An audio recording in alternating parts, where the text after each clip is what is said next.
আজ আমি তোমাদের শুরু করছি ক্লাস 10-এর আর.কে নারায়ণের ফাদার্স হেল্প। এটা তোমাদের আজকে শুরু করছি। Father's help by R K Narayan. আমি ইউনিট 1 থেকে শুরু করছি। আজ কিছুটা পড়াবো, নেক্সট দিন কিছুটা পড়াবো, কারণ কম কম করে পড়ালে তোমাদের বুঝতে সুবিধা হবে। তো দেখো ইউনিট 1 কি বলছে। Lying in bed, Swami realised with a shudder that it was Monday morning. It looked as though only a moment ago it was Friday. Already Monday was here. He hoped he did not have to go to school. দেখো কি বলছে। Lying in bed, বিছানায় শুয়ে, স্বামী realised with a শাডার, স্বামী বুঝতে পেরেছিল with a শাডার মানে কাঁপুনির সঙ্গে, তার কিছু হয়েছে, সে কাঁপছে, সেই কাঁপুনির সঙ্গে স্বামী রিয়েলাইজড, সে বুঝতে পেরেছিল that it was Monday morning, এটা ছিল সোমবারের সকাল। ইট looked as though only a moment ago it was Friday. এটা দেখাচ্ছিল অনলি আ মোমেন্ট অ্যাগো, এক মুহূর্ত আগে এটা দেখাচ্ছিল বা এটা বোঝা যাচ্ছিল যে ইট ওয়াজ ফ্রাইডে, এটা ছিল ফ্রাইডে। অলরেডি মানডে ওয়াজ দেয়ার, কিন্তু ইতিমধ্যেই সোমবার চলে এসেছে। He hoped he did not have to go to school, সে আশা করেছিল কি, যে সে আজকে স্কুলে যাবে না। সে আশা করেছিল যে তাকে স্কুলে যেতে হবে না, আজকে তো শুক্রবার। তারপরে মানে এক মুহূর্ত আগে শুক্রবার পার হয়েছে, তাহলে শনি আর রবিবার আমি স্কুল যাব না, একবারই সোমবারে যাব। তো তার এটা মনে হয়েছিল যে আজকে শুক্রবারের পরে শনিবার হতে পারে, কিন্তু আজকে সোমবার চলে এসেছে। তো সেটাই এখানে বলতে চাইছে, মানে he hope he did not have to go to school, সে আশা করেছিল যে তাকে স্কুলে যেতে হবে না, কিন্তু সোমবারের সকাল, তাই স্কুলে যেতে হবে। তারপরে দেখো কি বলছে। At 9 o'clock Swaminathan wailed, I have a headache. সকাল 9টার সময় স্বামীনাথন ওয়েল্ড, স্বামীনাথন ফুপিয়ে কাঁদছিল। আই হ্যাভ এ হেডেক, আমার মাথায় যন্ত্রণা হচ্ছে, সে সেটা বলল। মাদার জেনারেসলি সাজেস্টেড দ্যাট স্বামী মাইট স্টে অ্যাট হোম, তার মা খুব সহৃদয়ভাবে তাকে সাজেস্ট করলো, তাকে সাজেশন দিল, তাকে বলল দ্যাট স্বামী মাইট স্টে অ্যাট হোম, স্বামী তুমি আজকে বাড়িতেই থেকে যাও। At 9:30, when he ought to have been in the school prayer hall, Swami was lying on the bench in mother's room.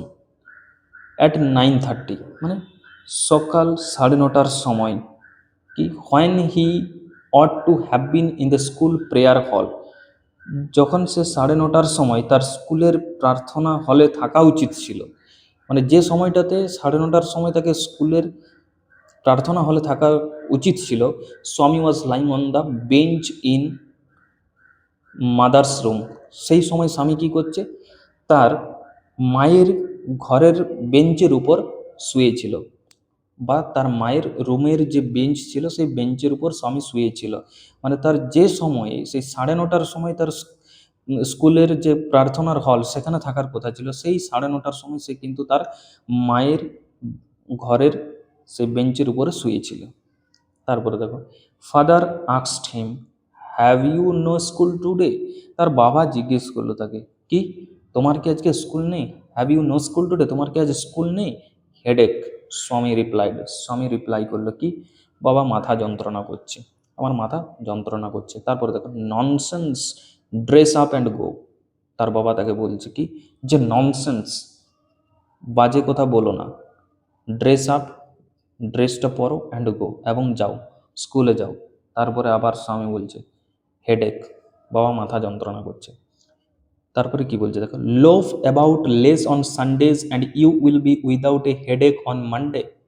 কি বলছে দেখো, এই জিনিসটা ভালোভাবে বুঝতে হবে, যে লোভ অ্যাবাউট লেস অন সানডেজ, যদি তুমি রবিবারে কম, যদি তুমি খেলাধুলো করতে বা কম বেরোতে বা কম ঘোরাঘুরি করতে, লোভ মানে ঘোরাঘুরি করা, যদি তুমি কম, লেস মানে কম, তাহলে রবিবারে তুমি যদি কম ঘোরাফেরা করতে, and you will be without a headache on Monday, তাহলে তোমার কিন্তু মাথা যন্ত্রণা করতো না সোমবারে।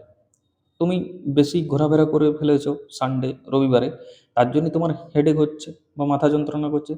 তার জন্যই তার বাবা বলছে যে যদি তুমি রবিবারে কম খেলাধুলা করতে, কম ঘোরাফেরা করতে, তাহলে তোমার সোমবারে কোনো মাথা যন্ত্রণা করতো না। তারপরে দেখো, স্বামী new how strict his father could be. স্বামী কিন্তু জানতো যে তার বাবা কতটা কঠোর হতে পারে, তার বাবা কতটা কঠোর হতে পারে স্বামী জানতো। So he changed his tactics. তাই সে তার যে ট্যাকটিস বলতে এখানে কায়দা, তার যে কায়দাটা সেটা সে কিন্তু চেঞ্জ করে দিল, পরিবর্তন করে দিল। মানে ওইভাবে তাকে বলা যাবে না, কারণ তার বাবা বুঝে নেবে।